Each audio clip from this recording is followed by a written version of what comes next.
اہل کتاب میں سے یہود اور نصارہ اور موسیٰ علیہ السلام پر جو کتاب نازل ہوئی تورات، اپنے زمانے میں کتاب سچا تھا، نبی بھی سچا۔ زبور حضرت داؤد علیہ السلام پر نازل ہوا، وہ اپنے زمانے میں سچا، اللہ کا نبی بھی سچا۔ انجیل حضرت عیسیٰ علیہ السلام پر نازل ہوئی، انجیل اپنے زمانے میں سچا، اللہ کا نبی حضرت عیسیٰ علیہ السلام بھی سچا۔ لیکن اہل کتاب نے اپنے کتابوں میں تحریف کر دی۔ تورات اپنی اصلی حالت کھو چکا ہے، اب تورات اپنی اصلی حالت میں نہیں ہے۔ زبور بھی اپنی اصلی حقیقی حالت میں موجود نہیں ہے، انجیل بھی اپنی اصلی حقیقی حالت میں موجود نہیں ہے، وہ منسوخ ہو چکے ہیں، تحریف ہو چکی ہے۔ اب قیامت تک جو سچا کتاب ہے، قیامت تک وہ قرآن مجید ہے، کیونکہ ان کتابوں کا اللہ نے حفاظت کا ذمہ نہیں اٹھایا تھا، اس زمانے کے نبیوں اور علماء کے ذمہ تھا۔ لیکن قرآن کے بارے میں اللہ نے فرمایا اِنَّا نَحْنُ نَزَّلْنَا الذِّكْرَ وَإِنَّا لَهُ لَحَافِظُونَ۔ اللہ رب ذوالجلال نے فرمایا قرآن مجید کو ہم نے نازل کیا ہے، اس کا حفاظت کا ذمہ ہم نے اٹھایا ہے۔ قرآن ہمیشہ آخری کتاب، قرآن کے بعد کوئی کتاب نہیں آئے گا۔ یہ امت آخری امت ہے، اس امت کے بعد کوئی امتی نہیں آئے گا، کوئی امت نہیں آئے گی، اور حضور اکرم صلی اللہ علیہ وسلم آخری نبی، اس کے بعد کوئی نبی نہیں آئے گا، کیونکہ حضور نے فرمایا انا خاتم النبیین لا نبی بعدی، میں آخری نبی ہوں، میرے بعد کوئی نبی نہیں آئے گا۔ اور اللہ رب ذوالجلال نے فرمایا ما کان محمد ابا احد من رجالکم ولكن رسول اللہ وخاتم النبیین وکان بالمؤمنین رحیما۔ اللہ رب ذوالجلال نے فرمایا حضرت محمد مصطفیٰ آخری نبی ہے، اس کے بعد کوئی نبی نہیں آئے گا، نبوت کا دروازہ پر۔ اور جو نبوت کی دعویٰ کرے وہ جھوٹا ہے، دجال ہے، کذاب ہے۔ حضور نے فرمایا میرے بعد قیامت تک 30 لوگ آئیں گے جو نبوت کی دعویٰ کریں گے، 30 دجالون کذابون، 30 لوگ آئیں گے نبوت کی دعویٰ کریں گے، وہ جھوٹے ہوں گے۔ جب وہ نبوت کی دعویٰ کریں ان کو قتل کر دو۔ اس لیے قرآن اللہ کا آخری کتاب، نبی حضرت محمد مصطفیٰ آخری نبی، ان کے پہلے جو کتابیں وہ تبدیل ہو گئے، ان پر اس زمانے میں ایمان لایا جاتا تھا، ابھی بھی ایمان رکھیں گے، لیکن عمل قرآن مجید پر کریں گے۔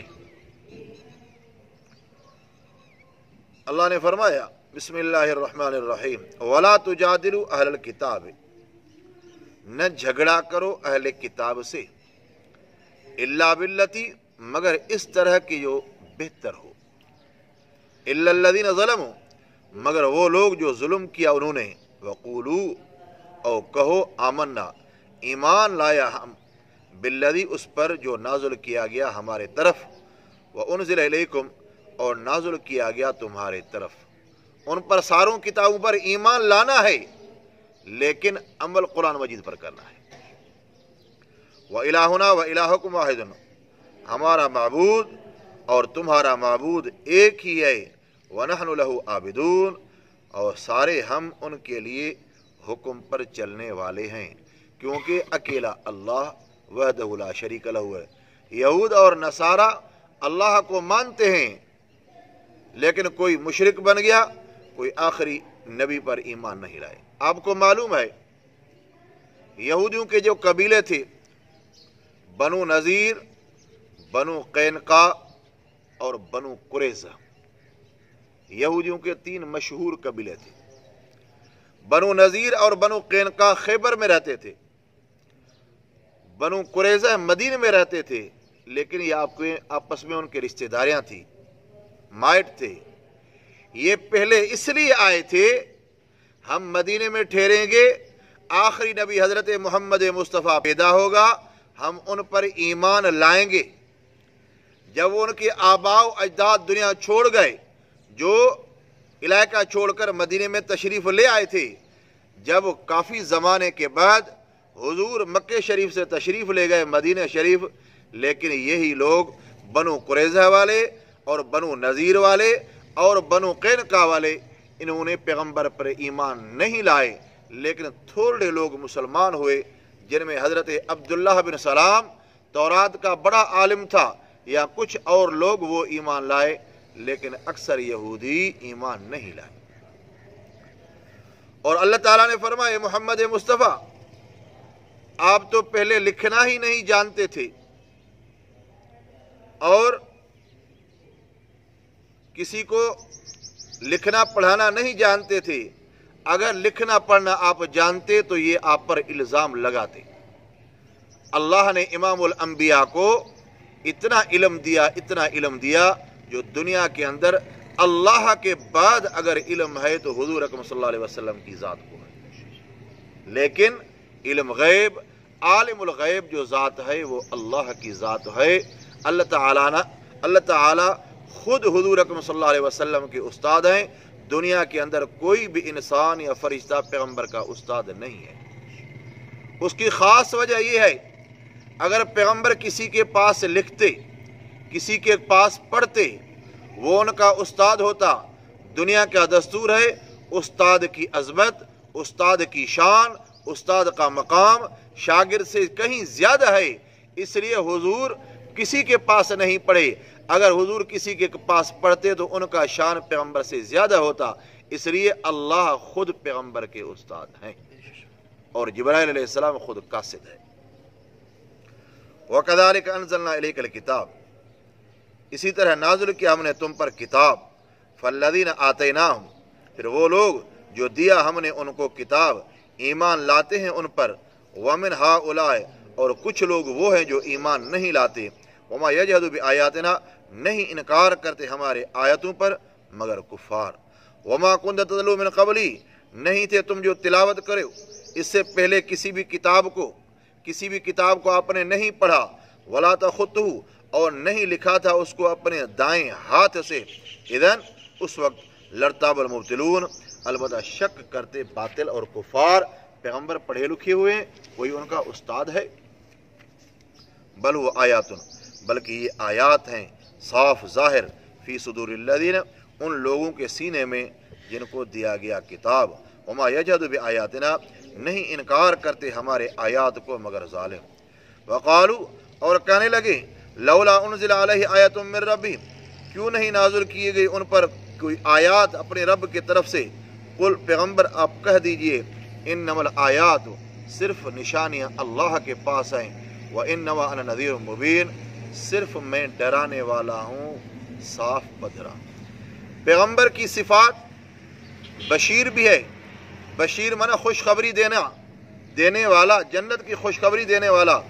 نذیر منا ڈرانے والا، اللہ کی عذاب سے ڈرانے والے حضور ہیں، اللہ کے جہنم کی عذاب سے ڈرانے والے حضور ہیں۔ اس لیے اللہ نے پیغمبر صلی اللہ علیہ وسلم کو بشیر بھی بنا کر بھیجا اور نذیر بھی بنا کر بھیجا۔ اولم یکفیہم، کیا نہیں کافی ہے ان کو؟ بے شک نازل کیا ہم نے تم پر کتاب، یتلا علیہم، جو تلاوت کی جاتی ہے ان پر۔ ان فی ذالک، بے شک اس میں البتہ رحمت ہے اور نصیحت ہے ان قوم کے لیے جو ایمان لاتے ہیں۔ قرآن باعث ہدایت، باعث رحمت، باعث نصیحت ہے اس کے لیے جو متقی اور پرہیزگار بنیں گے۔ اللہ رب ذوالجلال نے فرمایا وَنُنَزِّلُ مِنَ الْقُرْآنِ مَا هُوَ شِفَاءٌ وَرَحْمَةٌ لِّلْمُؤْمِنِينَ، اللہ نے فرمایا ہم نے قرآن مجید کو نازل کیا، شفا بھی ہے، رحمت ہے ایمان والوں کے لیے۔